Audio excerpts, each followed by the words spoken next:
చెప్పా, లోకేష్ గారికి చెప్పా, నీకో చెప్తున్నాను.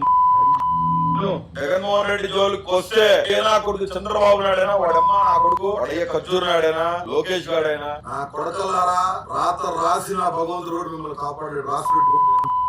ఓకే, ఇప్పుడు ఇది చూడండి. ప్రజలు ఏమంటాడు? జగన్మోహన్ రెడ్డి గారు ఉన్నప్పుడు నా బిడ్డలాంటి నువ్వు పార్టీకి చాలా పెద్ద సెట్ ఎందుకమ్మా అని చెప్పి వాటర్ బాటిల్ మూతీసి ఇచ్చి కాఫీ చేతిలోకి ఇచ్చినాడు. ఏడా ఆపారు పార్టీ హౌస్ లో నాకు ఎవరు ఆపరు, ఆపరు పులిందులు ఆపరు, మన స్టేట్ పార్టీ హౌస్ ఎక్కడ ఆపరు. నా గురించి అందరికీ తెలుసు. అత్యంత సమీపమైన దగ్గర మంచి రాజశేఖర కుటుంబానికి ఇక్కడ ఆపారు. పైకి పోయినా అన్నాన్ని విశ్వాసం అని పోయినా రోజు ఎదురు వచ్చి ఎవరు నువ్వు అన్నాడు. ఎవరు నువ్వు ఎవరు అన్నాడు. అన్నా నేను నా బోర్గాడు అనిల్ అన్నా అంటే లేదు గుర్తుపట్టలే.